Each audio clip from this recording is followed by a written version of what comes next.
Your guide to friends and foes in the Middle East, next on the Academics.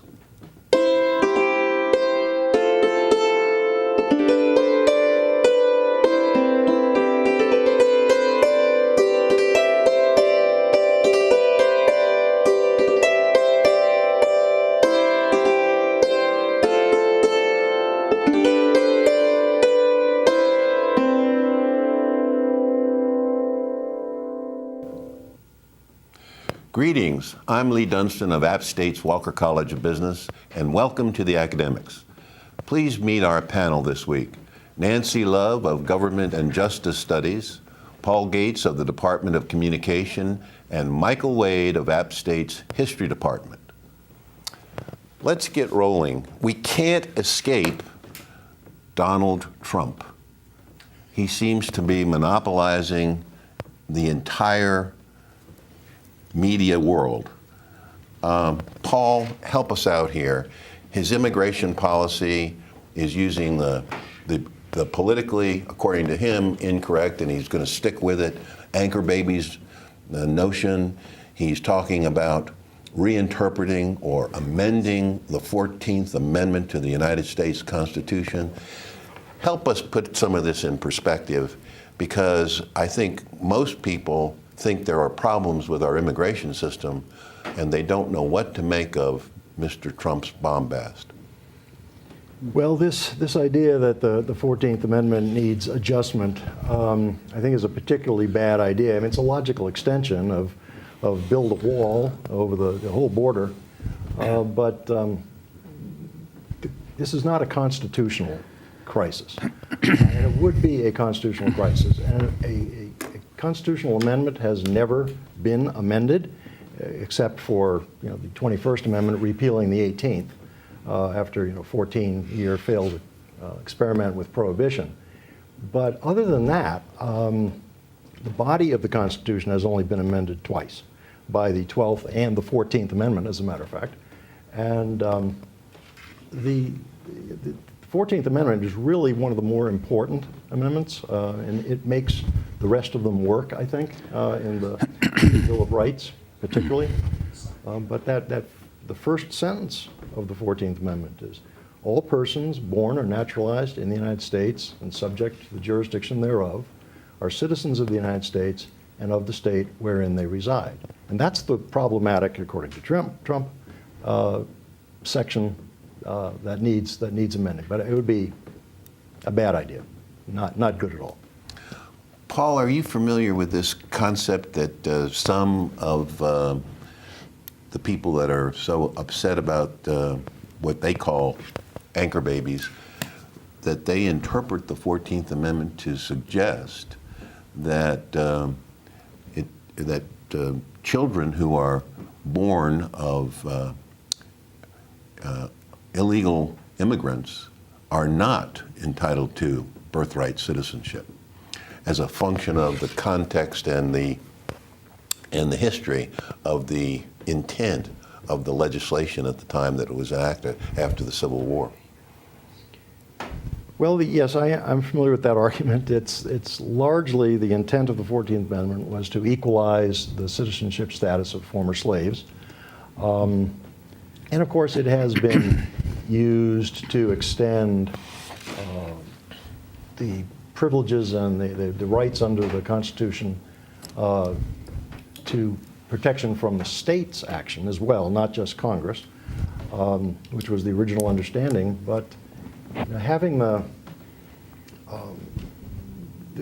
text is clear, having this idea that the status of the parents has something to do with it is not found in the Constitution. There's no support for that. So then there would have to be an amendment if it were going to change. They would have to have an amendment to do it, yes. Right. Mike, are you? I think it's what I find interesting is what the reaction suggests about American political culture. We are fresh off a president who started 2 undeclared wars, rewarded his political cronies in the process, all at public expense. We're burdened by a Congress which is the creature of corporations and fundamentalists. And now Mr. Trump proposes the comparatively inexpensive constitutional amending process established by the Founding Fathers to correct a real problem that they never could have envisioned. Result, the candidates in both parties immediately turned from preening to outrage. I think it's an idea worth looking at. I'm not a fan of Mr. Trump, so I will not be voting for him in any fashion. But you know, there's an old saying that occasionally even a blind squirrel finds a nut, and you know, maybe he's gotten one here. Revising the current amendment to define citizens as native-born to American citizens closes a legal loophole which has drawn thousands of illegal residents and will draw many thousands more as problems related to climate change worsen over the course of this century. This may well amount to, you know, the proverbial stitch in time. It's also an excellent opportunity to redraft the amendment to write any non-human entity like corporations or maybe even computers out of the definition of American citizenship.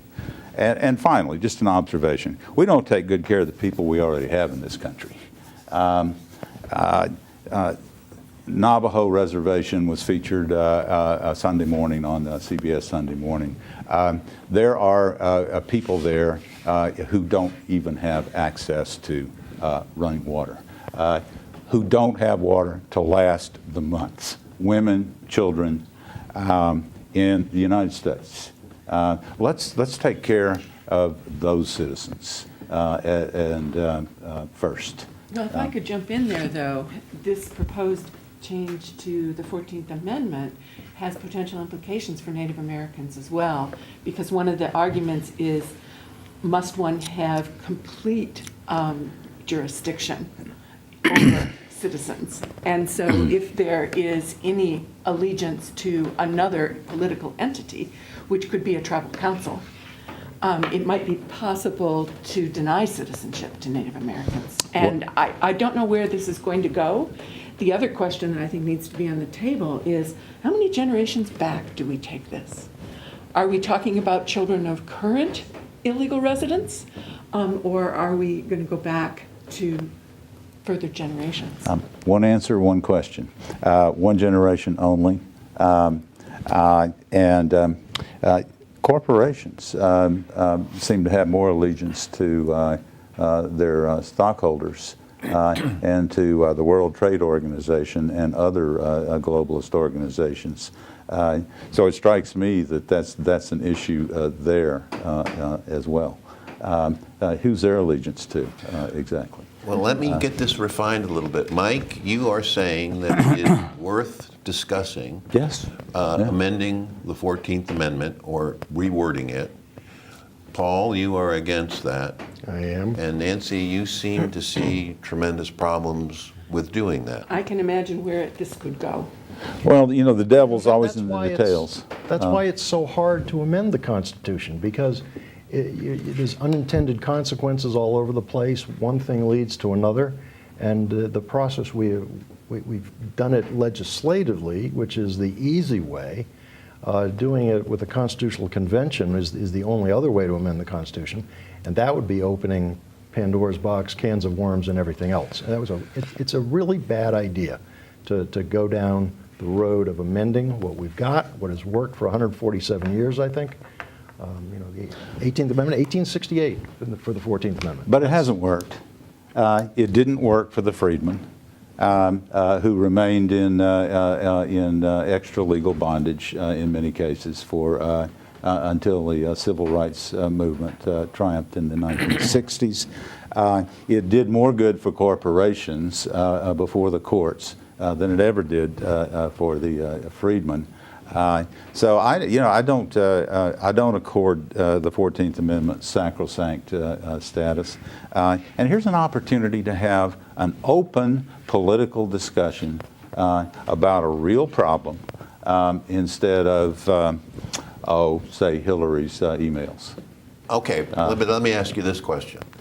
So how is it that amending or changing the 14th Amendment is better, Mike, than a comprehensive immigration reform legislation that really goes at all the current problems? I think Nancy has actually provided us that answer. If there are enough problems inherent in amending the 14th Amendment, then how many more are there in the comprehensive program? We've got to start somewhere. This strikes me as an excellent place to do it. At a minimum, amended or not, we get finally in this country a discussion about a real issue instead of what we've been hearing so far. Great, thank you. Anybody else want to jump in on that?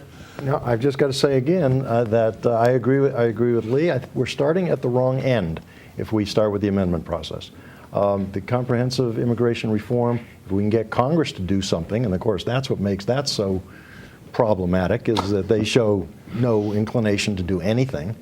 And that does make the 14th Amendment perhaps a little bit more attractive, but don't go there. We're also deferring policy. We still don't have an equal rights amendment. How long has that been? Yes. Wow. Okay. Let me move on and ask you, we talked about Donald Trump, who's hogging up the media, and I guess I use that word advisedly, that is, not media, but hogging. In any event, what about Hillary? What's going on with Hillary? She seems to have these issues of the email. She seems to have issues of not being willing to confront direct questions. Somehow she doesn't seem to be connecting with the voters. And what is it that is wrong, and what can or should she do, if anything? I have a few thoughts on that, and I'll pick up on Mike's comment about her emails not being a real issue.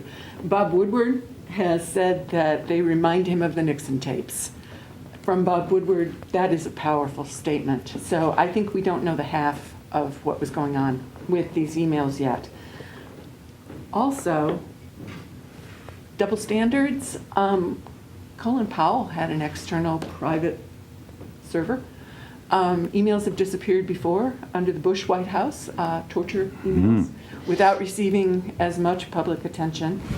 But then Hillary's own problems, independent of the email scandal, she has to distance herself from Bill Clinton and his legacy, which is an issue that the Black Lives Matter movement confronted her with. Under Clinton, black prison population in this country grew more than 50%. So she has to deal with that, and she has to distance herself from old guard interest group politics. She needs a vision, and we're not yet seeing that, is my thought.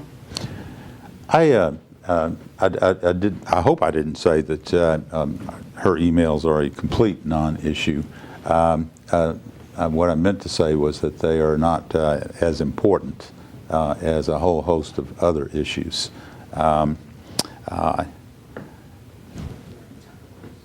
Paul, what do you think? It's resurrected the Benghazi thing, which I had thought was settled. I still am not comfortable with connecting the two. I think the hearings that have been held on Benghazi should have settled this long ago.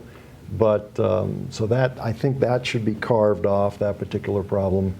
But it does remain not just the emails, but her inability to answer a question about them. There was that talk about, well, had the server been wiped clean? And she said something about with a cloth. That's just that's beyond a non-answer. That's the kind of answer that raises more questions. Well, there are two.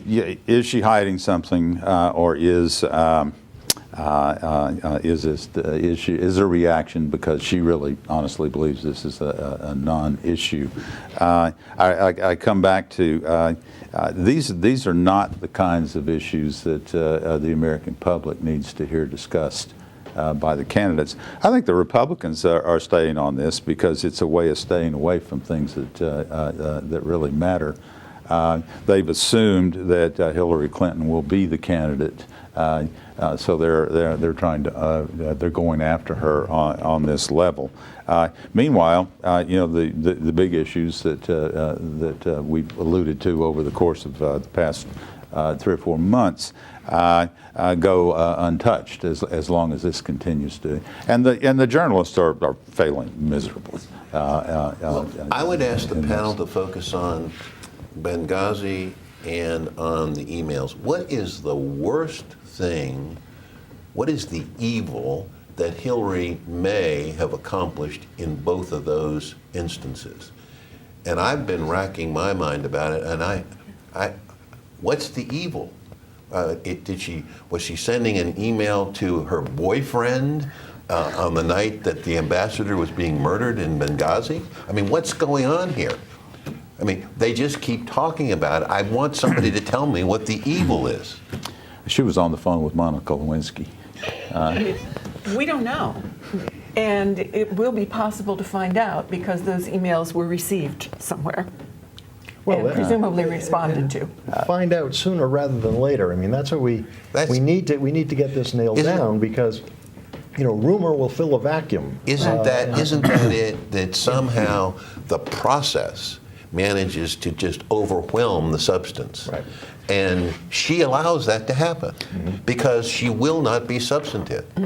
But she doesn't do it alone. The journalists have stayed with this well past any point of responsibility. If the idea is to find out, well then let's everybody out there in journalism and the candidates shut up about it until we find out. But they won't do that, Mike. Well, it's working for the Republicans. Her trust ratings are dropping and Trump's are rising. So we get political ploys instead of real political discussions. Okay, let's move on to something that, we all know that the Middle East continues to be in turmoil. That's the one thing that seems to be a constant. And what I'd like to ask the panel to focus on are who are or maybe our friends and who are our enemies or foes.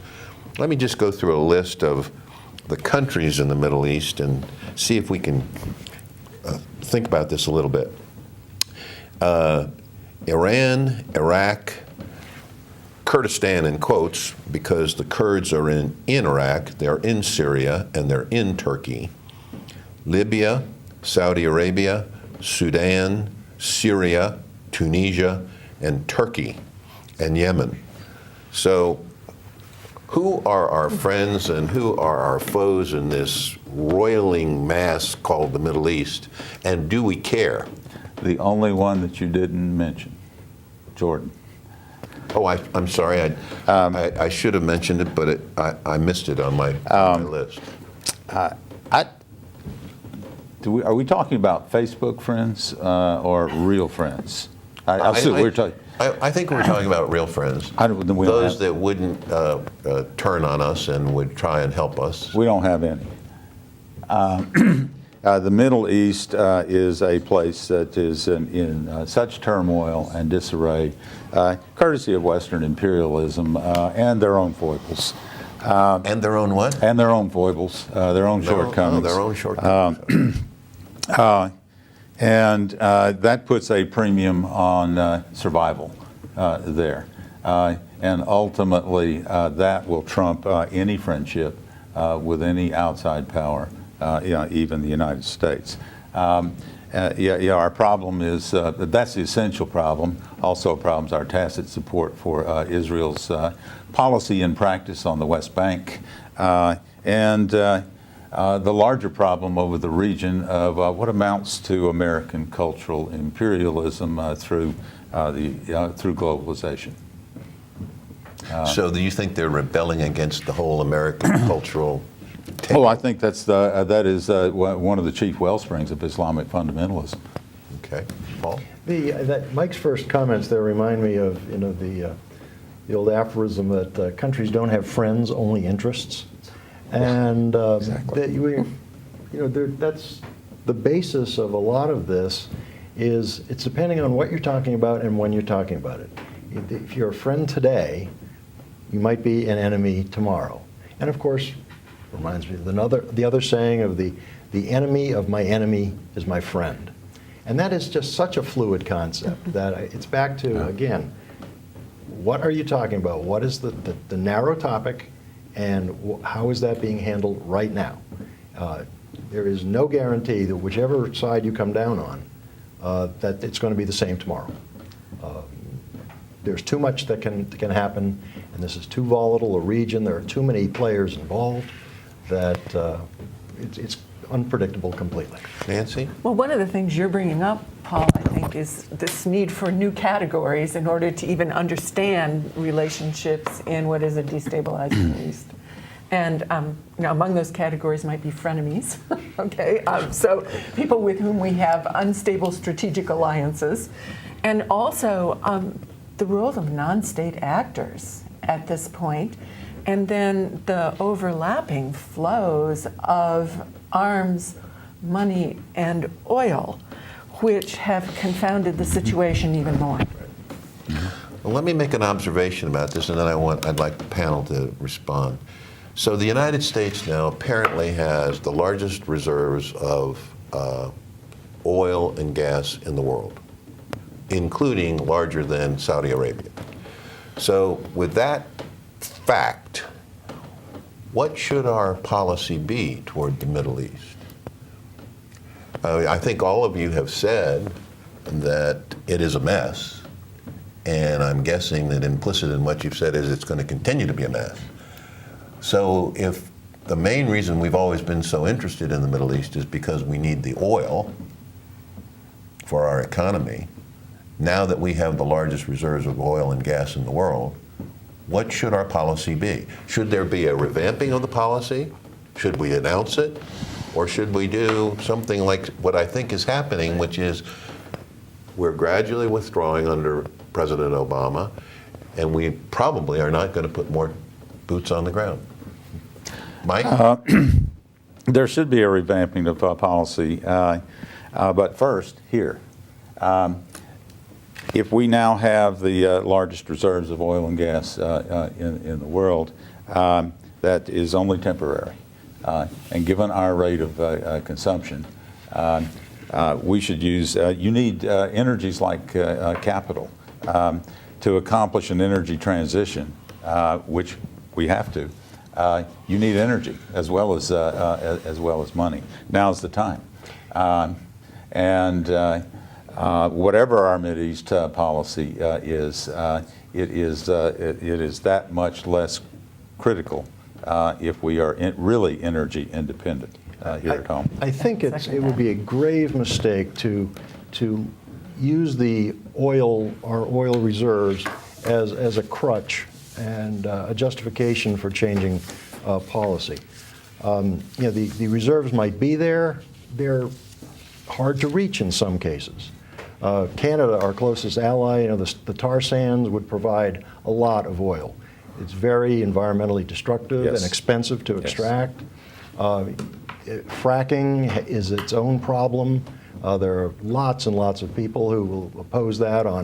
It causes earthquakes. It causes aquifers to gasify and Poisons the water. And poisons wells. There are so many. Well, let me add another. So many problems. Let me add another element to this. Renewables are gaining in economic viability almost every day. So if we have both a combination of the largest oil and gas reserves in the world and renewable energy sources are gaining both in popularity and in terms of economic viability, I again pose the question, should we be changing our policy toward the Middle East? Different story. Absolutely. We need energy independence. And we've got it. And we've got it, Actually, but we've we not don't. yet realized it. We are still the world's largest importer of oil. We could achieve it. Let's put it that way. Well, we've got it in terms of our reserves, right? So would that change but our we can't- thinking? Can't burn those. Not in my mind, no. Okay. So therefore, we ought to remain deeply engaged in arguably the most irrational part of the world. Well, if I can, And that's really saying something. That's Well, we need the well Iran said. deal. to do otherwise, we would have to overcome the drill baby drill mentality that seems to be in ascendant, or maybe not in ascendance, but at least there still, and the resistance to renewables that same crowd will always throw up again. And the energy independence is ephemeral at best. Energy independence would require sustainability. Fracking tar sands are not sustainable operations. They are destructive operations, which put us in trouble in other areas. You got to count the external costs. I'm not sure we resolved that one, but at least we got it rolling, and maybe we'll continue with that next week. That's our program for this week. You can reach us with your questions and comments at watchapptv.com. Please join us next time. I'm Leigh Dunston. Thank you very much for watching.